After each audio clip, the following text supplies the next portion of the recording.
Assalamualaikum warahmatullahi wabarakatuh. Bismillahirrahmanirrahim. Alhamdulillahirabbil alamin. Wassalatu wassalamu ala asyrofil anbiya wal mursalin wa ala alihi wa sahbihi ajma'in, amma ba'd. Bapak-bapak, ibu-ibu, kaum muslimin dan muslimat rahimakumullah.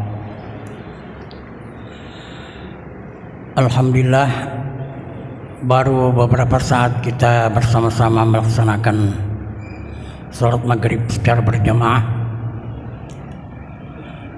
dan seperti biasa menjelang sholat isya kita akan melakukan kajian ilmu agama dalam rangka meningkatkan keimanan dan ketakwaan kita pada Allah Subhanahu wa Ta'ala.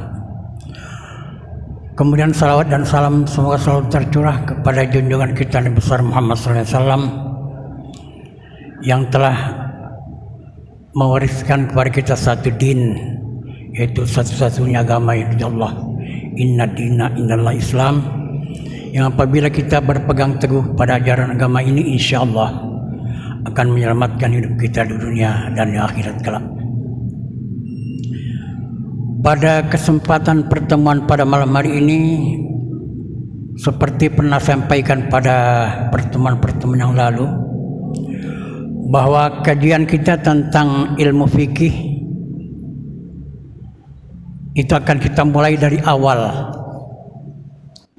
Jadi bersambung, sehingga kita mudah-mudahan bisa metik manfaat dari kajian kita ini. Pada kesempatan ini saya akan memulai membicarakan tentang masalah babut taharah, yaitu tentang kebersihan atau kesucian dalam agama kita.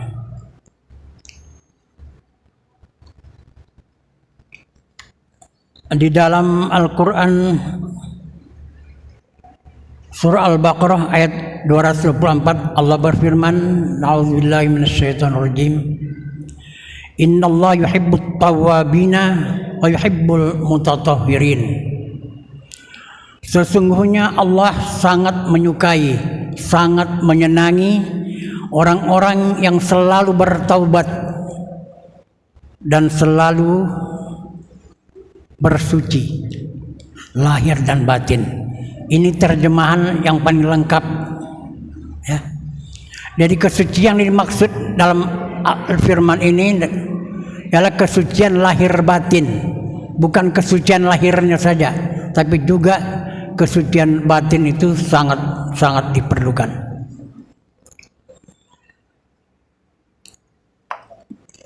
Kaum muslimin dan muslimat rahimakumullah,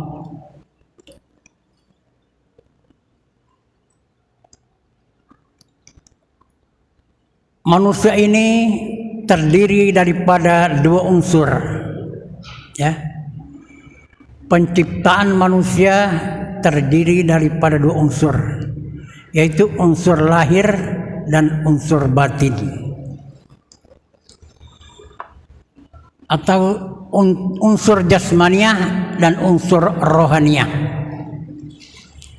Kalau kita memohon maaf kepada seseorang, kita tidak lupa menyatakan mohon maaf lahir dan batin. Dan di samping lahir kita, zahir kita, ya, yang dimaafkan juga batin kita.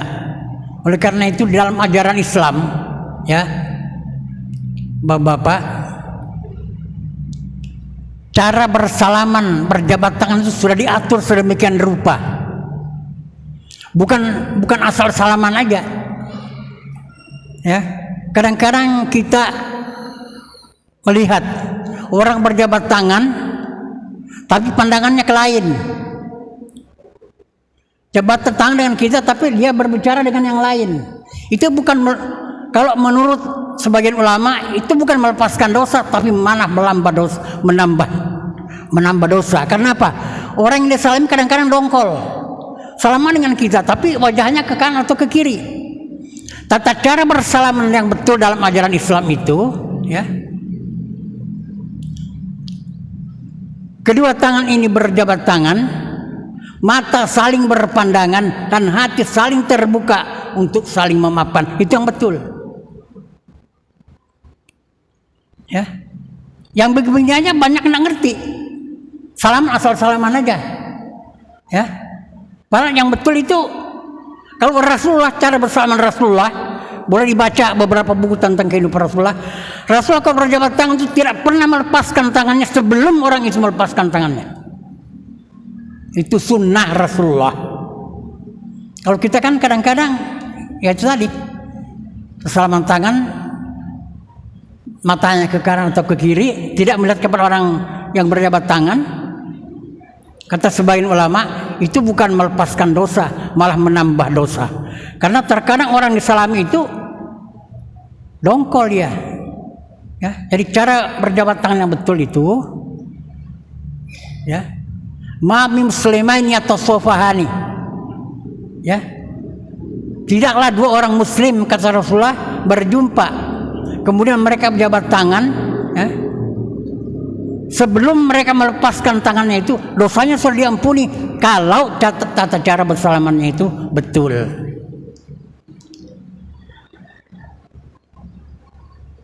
Jamaah rahimakumullah.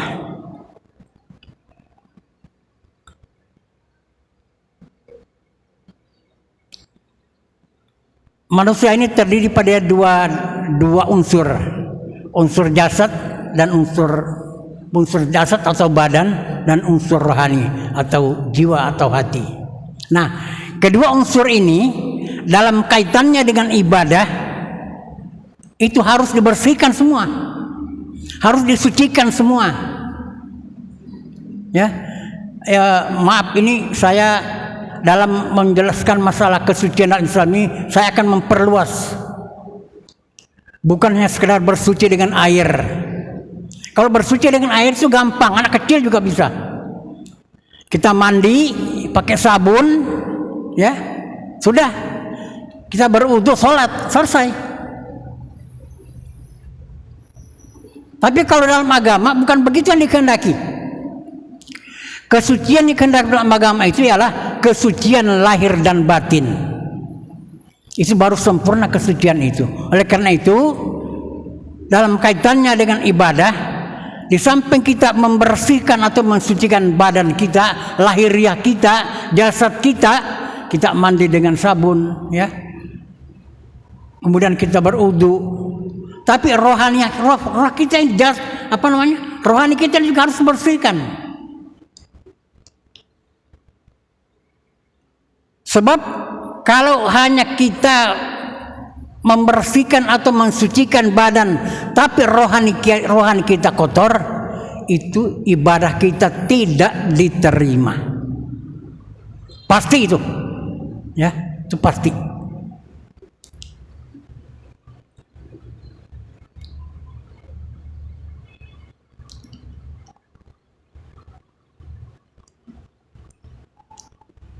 Oleh karena itu, bagaimana cara membersihkan rohani kita?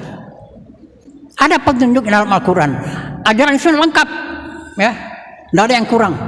Masalah ibadah yang lengkap.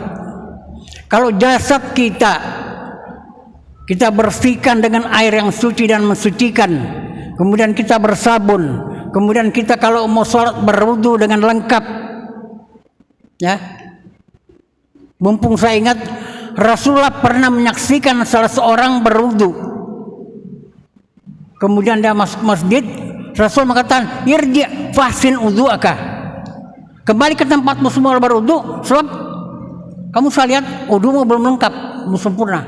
Irji fahsin ibadaka. Ada juga hadis lain berbunyi, irji watmim udhu'aka. Sempurnakan wudumu. Ya, ini sudah saya pernah jelaskan beberapa waktu yang lalu. Nah, cara kita membersihkan lahir, rohani kita ini, itu ada petunjuk dalam Al-Quran. Ya. Idza fa'alu fahsyatan aw zalamu anfusakum Ya, apabila kita terlanjur menzalimi, menganiaya diri kita sendiri dan terlanjur berbuat dosa, zakarullah, terus ingat kembali kepada Allah.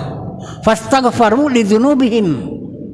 Kemudian kita istighfar dari kesalahan yang baik sengaja maupun tidak sengaja. Kenapa kita setelah mengucapkan salam dalam sholat, zikir yang dianjurkan pertama kali itu ialah istighfar. Begitu kita mengucapkan salam, assalamualaikum warahmatullahi wabarakatuh, assalamualaikum warahmatullahi wabarakatuh, zikir yang dianjurkan itu ialah astagfirullah, astagfirullah, astagfirullah. Itu yang pendek. Mau yang agak panjang, astagfirullahaladzim, astagfirullahaladzim, astagfirullahaladzim. Itu yang pertengahan. Mau yang panjang lagi, astagfirullahaladzim alladzi la ilaha illallahul qayyum atubu ilaih. Tapi minimal sekurang-kurangnya itu tadi istighfar. Jangan lupa, apakah itu sholat fardu atau sholat sunat, begitu selesai kita mengucapkan salam, itu sangat-sangat dianjurkan oleh Rasulullah. Ucapkan astagfirullah, astagfirullah. Kenapa? Tujuannya itu apa? Mungkin dalam pelaksanaan sholat sejak kita takbiratul ihram sampai salam ada hal-hal yang terlupa. Mungkin rukun-rukun yang pertama sampai ke 13 itu tidak lengkap. Kita lalu mengucapkan istighfar, minta ampun akan atas kelalaian dan kesalahan kita. Barangkali kita lupa dalam sholat sehingga rukun-rukunnya tidak lengkap, tidak sempurna. Kita ucapkan istighfar sesudah sholat. Itu tujuannya. Ini aja belum merata. Ya, seperti saya pernah jelaskan bahwa sholat yang betul itu kan sejak takbiratul ihram sampai salam itu sudah baik rukun qauliyahnya, fi'liyahnya, qalbiyahnya itu sudah diatur secara baik dan terukur. Ucapan salam aja misalnya, salam itu bukan assalamualaikum, bukan begitu. Itu sudah diatur secara terukur. Pada waktu kita mengucapkan assalamualaikum, itu wajah kita harus tetap menghadap Ka'bah. Assalamualaikum, baru warahmatullahi wabarakatuh. Kembali lagi assalamualaikum warahmatullahi. Itu yang betul, itu yang sempurna. Begitu petunjuk dalam putusan Tarjih Muhammadiyah yang menjadi buku yang menjadi buku pedoman kita dalam pelaksanaan ibadah. Nah, kemudian selanjutnya cara membersihkan roh kita, ya, rohani kita. Syaratnya 3. Idza fa'alu fahishatan dzakarullah, ingat kepada Allah, zikir kepada Allah, astagfirullah. Kemudian wastaghfiru lidzunubikum. Kemudian kita istighfar kepada Allah. Ingat, zikir ini Bapak-bapak banyak maknanya, ya. Apapun ucapan, apapun pekerjaan yang bisa mendekatkan kita kepada Allah Subhanahu wa taala itu zikir. Kita mengucapkan auzubillah, mengucapkan bismillah, mengucapkan alhamdulillah, itu zikir. Kita mengaji itu zikir. Ya. Segala pekerjaan, ucapan yang bisa mendekatkan diri kita kepada Allah Subhanahu wa taala, mengingatkan kita kepada kebesaran Allah, itu zikir. Nah, kemudian kita istighfar, wasirru, ya. Kemudian ayatnya mengatakan wa idza fa'alu fahishatan aw zalama anfusahum istaghfirullah istaghfaru. Kemudian kita berjanji untuk tidak mengulangi pekerjaan atau kesalahan-kesalahan yang sudah kita lakukan. Maka insya Allah rohani kita, hati kita menjadi bersih. Memang berat Pak, berat. Membersihkan hati atau rohani ini tidak semudah membersihkan jasad kita atau batin kita. Membersihkan rohani ini perlu riyadhah, latihan yang terus menerus. Kenapa kita tidak bisa khusyuk dalam sholat? Karena jiwa kita kok, roh kita ini masih kotor, penuh dengan penyakit-penyakit. Kata Rasulullah, amradul qulub, penyakit jiwa. Apa itu penyakit jiwa? iri, dengki, dendam, ria, ujub, sum'ah, semua bersarang dalam dada kita. Apakah kita bisa hilang? Bisa. Agama sudah mengajarkan cara-cara membersihkan rohani kita, jiwa kita. Yang akhirnya pada beberapa tahapan-tahapan kalau kita latihan riyadhah terus menerus, memang tidak bisa latihan seminggu, 2 minggu, sebulan, tidak bisa. Itu akan terasa secara berkelanjutan. Insya Allah kalau kita terus-menerus latihan, insya Allah. Dan kalau kita sudah bisa membersihkan hati dan mempertahankan kebersihan itu, istiqomah dalam membersihkan hati, kata ulama kita, sholat itu enak, ringan, sehingga sholat itu tidak dirasakan merupakan suatu kewajiban, tapi merupakan tidak merupakan kewajiban itu berat, tapi merupakan kebutuhan rohani. Sama dengan kebutuhan jasmani, kalau kita tidak makan lapar, tidak minum haus, sama dengan itu. Kalau hati sudah bersih, insya Allah. Kata sebagian ulama, kalau hati kita sudah bersih itu hati yang memperingatkan kita untuk cepat-cepat salat. Begitu dikemanakan azan, Allahu Akbar, stop segala kegiatan. Sebab kata Rasulullah, jihad yang paling berat as-salatu fi waqtiha, as-salat pada waktunya. Itu jihad yang paling berat. Kadang-kadang kita kan masih menunda. Kita bekerja tanggung, kita mengetik di kantor harus tanggung, 2 baris lagi, 3 baris lagi. Kadang-kadang begitu. Kelemahan manusia itu suka menunda, suka menunggu dan suka menunda. Tunggu sebentar masih ada waktu. Padahal kalau kita bisa menekuni sholat tepat pada waktunya itu, insya Allah, kata Rasulullah, itu pintu surga itu terbuka sendiri. Tapi kalau kita menunda-nunda, malaikat malas juga membukakan. Begitu ceritanya. Sama kita misalnya, kita berharap dalam berdoa, ya Allah, kabulkan doa saya. Kata Allah, saya dalam layak merespon doa hambaku itu tergantung keadaan hambaku. Apabila cepat mengabulkan permintaanku, maka aku cepat pula mengabulkan permintaannya. Kalau kita melaksanakan tepat pada waktunya, kata Allah, minta apa aja. Itu yang dimaksud ud'uni astajib lakum, itu maksudnya. Kata Quran itu ud'uni astajib lakum. Mintalah, kata Allah, pasti kuberikan. Tapi syaratnya itu, fal yastajibu li wal yu'minu bi, dalam Al-Quran. Penuhi panggilanku dan betul-betul beriman kepadaku. Itu syaratnya. Kelemahan kita di situ. Kata Allah, saya merespon doa hambaku tergantung bagaimana dia memperlakukan panggilanku. Kalau dia cepat, saya akan cepat. Sampai-sampai kata Allah dalam sebuah hadis kursi, kalau kamu berjalan menuju aku rela berlari menemuimu. Coba, hebatnya tuh layanan Allah kepada hambanya. Kalau kita lambat, ya Tuhan akan lambat juga memperlakukan kita.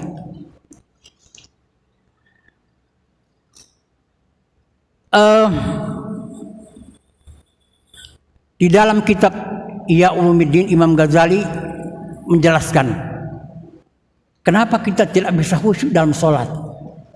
Karena itu tadi, hati kita masih kotor dengan amradul qulub, penyakit jiwa. Tapi kalau kita latihan, bagaimana caranya? Ada. Islam memberikan solusinya, tinggal kita mau tidak makai.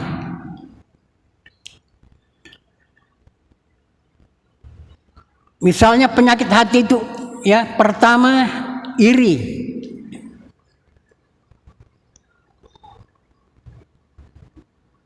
Iri, dengki, dan dendam. Ini ada ahli kesehatan jiwa yang menjelaskan begini. Iri ini merupakan fase pertama penyakit jiwa manusia.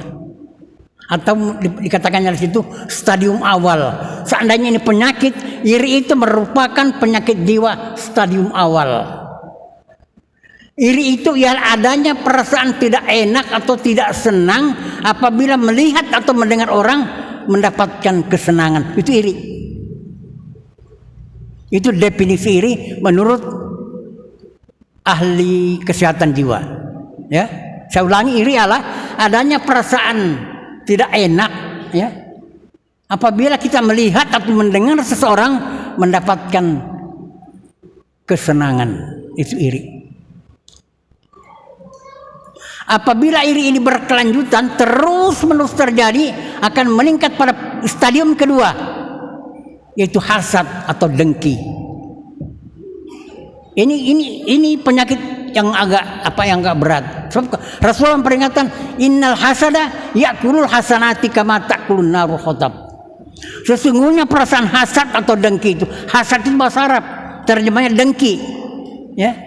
Innal hasada yakul, akan memakan seluruh kebaikan yang pernah kita laksanakan. Kama takulun naru khotab, seperti api yang memakan kayu bakar. Habis itu.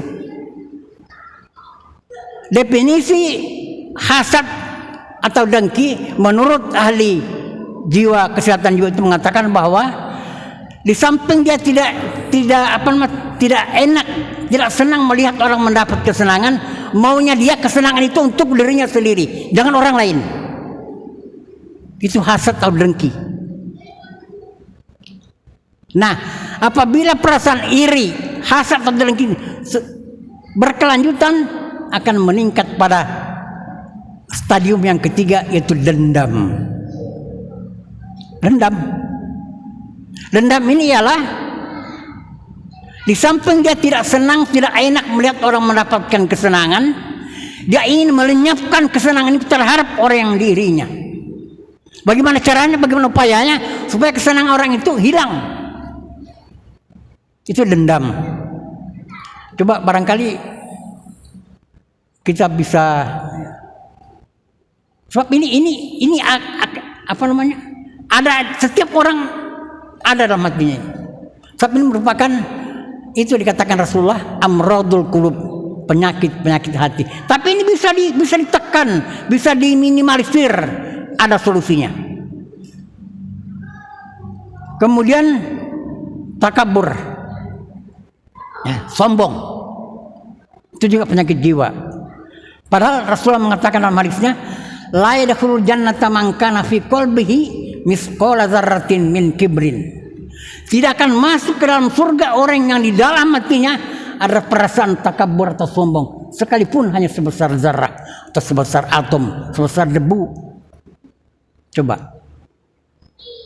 La yadkhulul jannata man kana fi qalbihi misqala dzarratin min kibrin. Tidak ada harapan masuk ke dalam surga orang yang di dalam hatinya ada perasaan takabur atau sombong, sekalipun sebesar debu. Itu hadis sahih, riwayat Bukhari Muslim. Kemudian ada juga istilah riya. Riya itu dia beribadah ingin mendapat pujian orang. Ali bin Abi Thalib pernah ditanya oleh salah seorang sahabat, bagaimana pendapatmu tentang riya? Kata Ali bin Abi Thalib, lirra'i salasu alamatin. Orang riya itu punya 3 ciri, punya 3 tanda. Pertama, kata Ali bin Abi Thalib, yaksalu idza kana wahdahu, malas apabila sendirian, koler kalau sorangan. Maaf ini, mau turun ke masjid misalnya, lihat dulu kiri kanan. Kalau tidak ada orang nanti dulu. Nanti kalau sudah banyak orang, ada yang ngelihat, baru dia turun. Yaksul idza kana wahdahu. Sebab kalau sudah lihat malas dia turun. Kalau ada orang, jangan-jangan turun dia ke masjid. Itu riya. Tanda yang pertama. Wa yansitu idza kana finnas, rajin. Kalau dia dilihat orang, rajin dia.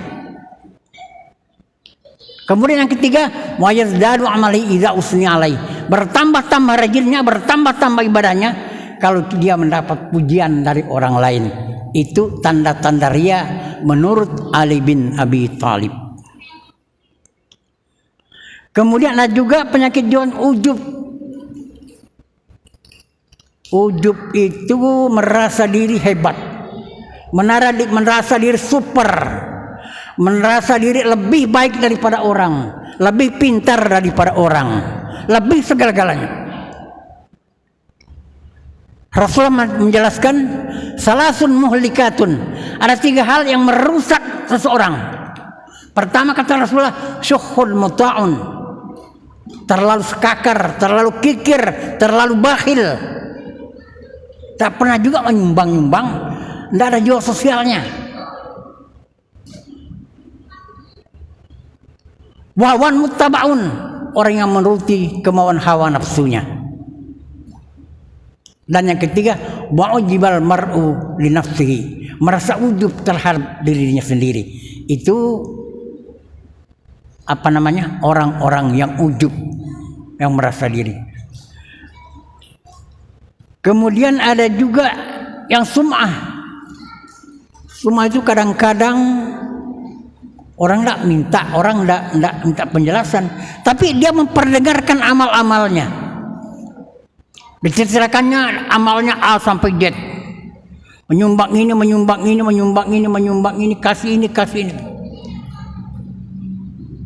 Itu sum'ah, memperdengarkan kepada orang lain amal ibadah yang pernah dilaksanakan. Lain halnya kalau orang bertanya. Ya. Kata Rasulullah, kalau orang bertanya tentang agama tidak kemudian disembunyikan, dengan amal itulah di kemudian hari dia akan dirajam pada hari kiamat. Jadi kalau orang tanya, kasih tahu. Ya.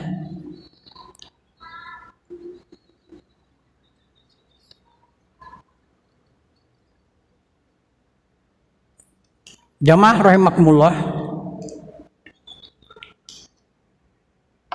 di dalam beribadah, ya, dalam beribadah, di samping kita melengkapi syarat dan rukunnya, kita harus memahami hakikat ibadah itu. Maaf ini, banyak orang yang kurang paham, atau barangkali karena ketidaktahuan, dia tidak memahami hakikat ibadah. Apa itu hakikat? Saya kasih contoh. Kita melaksanakan sholat, melaksanakan puasa, melaksanakan ibadah yang lain, berhubungan dengan sesama manusia, itu syariat. Kita sakit wajib berobat, tapi tidak wajib sembuh, ya, itu syariat. Kita wajib bekerja, itu syariat.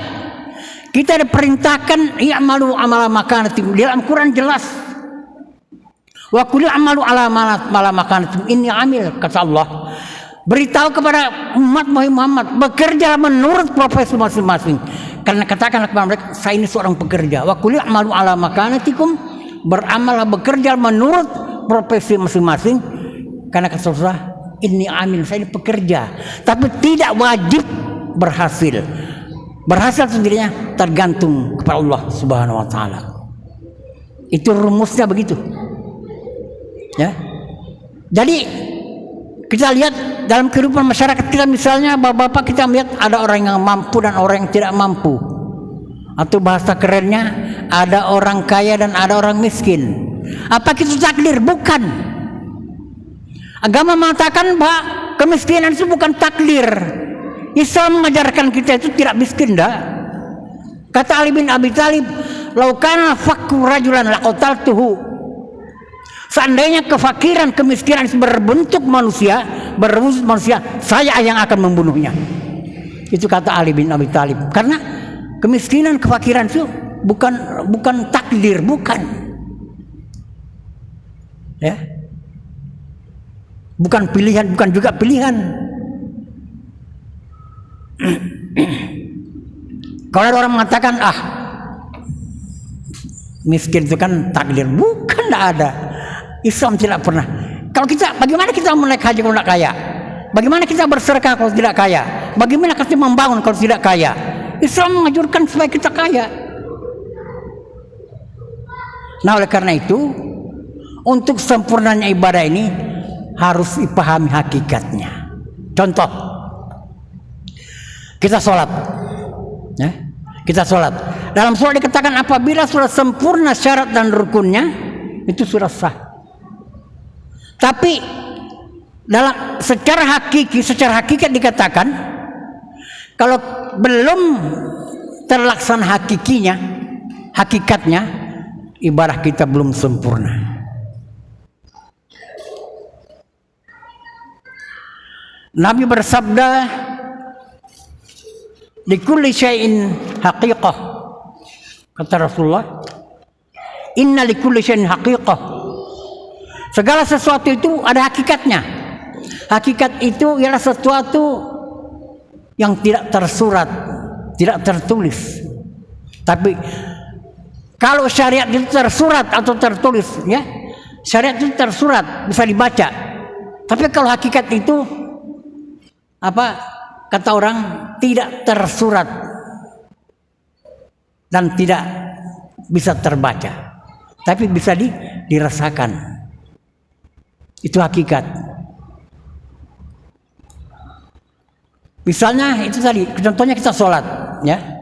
Nah, apabila dalam sholat ini kita tidak melibatkan Allah, tidak merasakan campur tangan Allah dalam beribadah, itu berarti kita tidak hakikatnya.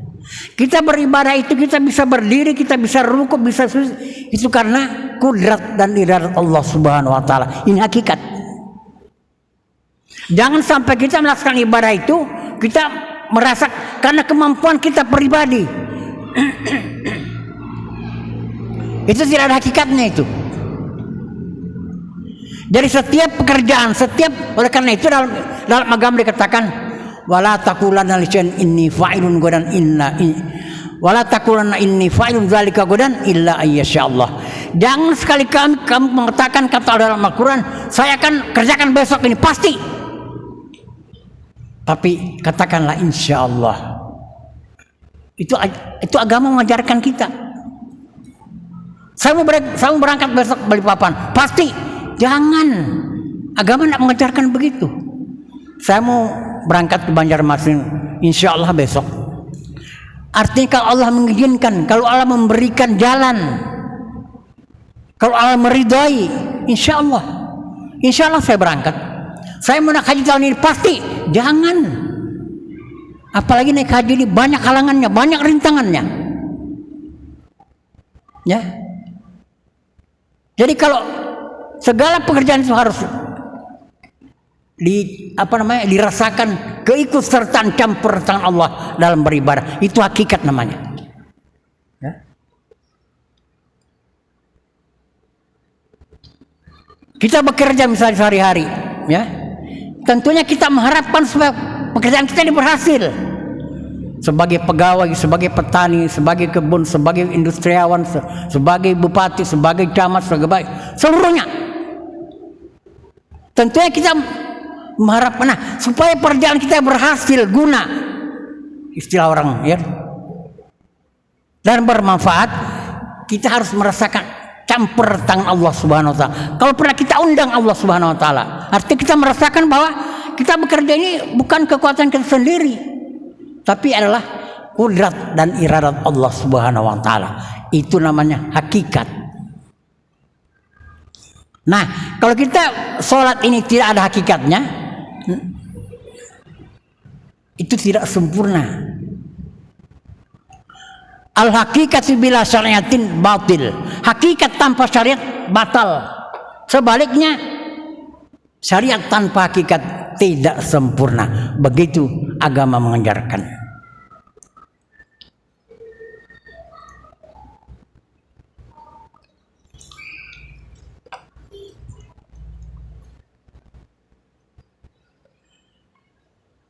Jemaah rahimakumullah.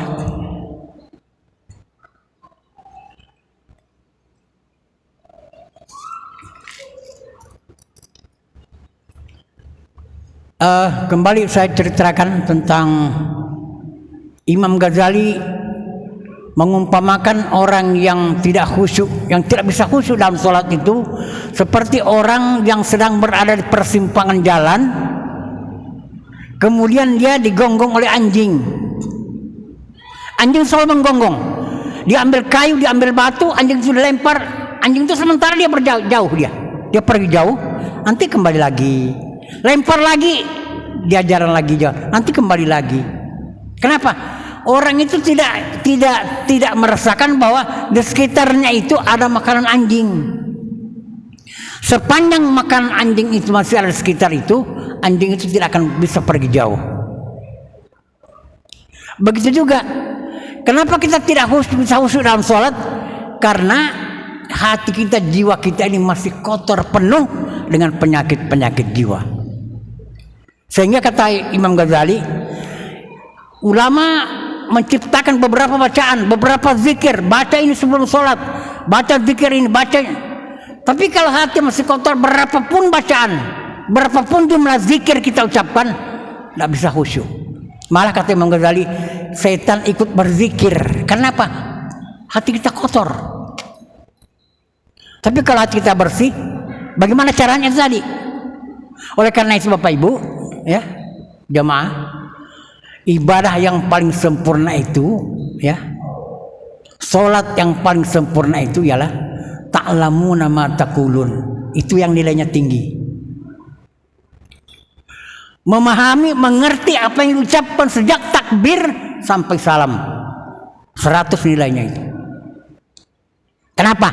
Apabila kita memahami setiap bacaan yang kita ucapkan dalam sholat, itu menutup pintu-pintu iblis dan setan untuk datang mengganggu.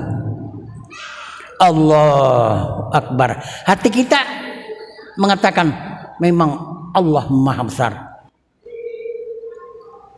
Bapak, memang maaf ya, maaf. Ini pengalaman.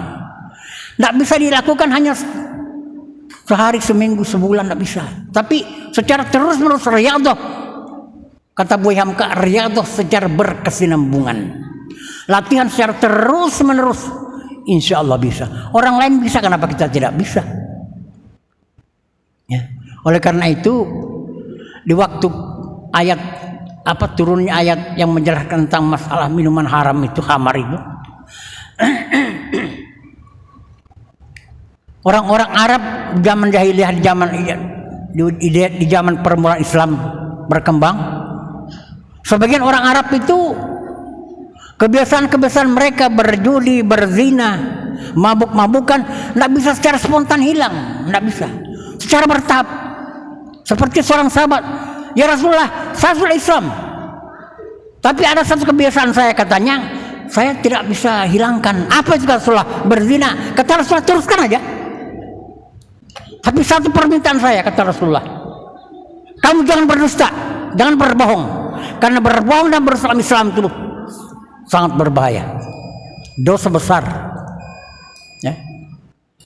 Kata sahabat ini, insya Allah saya usahakan tidak berbohong. Suatu hari, ini sampai waktunya, sebentar.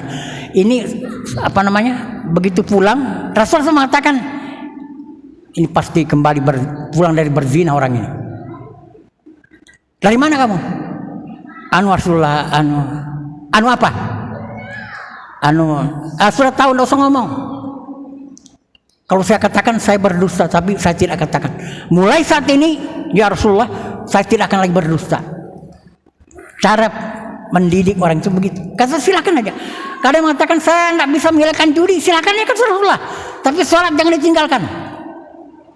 Sambil berjudi, makanya di situ kata, wala taqrabus sholata antum sukara hatta ta'lamu ma taqulun. Di Quran sebegitu. Jangan kamu sentuh, jangan kamu dekati sholat apabila kamu dalam keadaan mabuk. Waktu itu mereka masih mabuk. Hatta taqulun ma ta'lam, sampai kamu mengerti, memahami apa yang kamu katakan. Sebab kalau kita tidak mengerti, itu yang kadang-kadang kita, karena ketidakkhusyuan inilah kita kadang-kadang lupa. Sholat isya ini 3/4 kah? Sholat maghrib ini 3/4. Sholat subuh. Kenapa? Tidak khusyuk. Tapi kalau orang khusyuk, ada orang pernah bertanya bapak-bapak, kenapa? Ulun kada bisa ingat jumlah rakaat. Saya bilang kuncinya satu Pak. Maaf, bapak tidak khusyuk. Kalau orang khusyuk itu kan Macam-macam memang terjemahannya, penafsirannya. Tapi saya pribadi menerjemahkan itu, khusyuk itu adalah sholat laksanakan secara sadar. Itu khusyuk namanya. Kalau kita sholat tidak sadar, itu kadang-kadang lupa.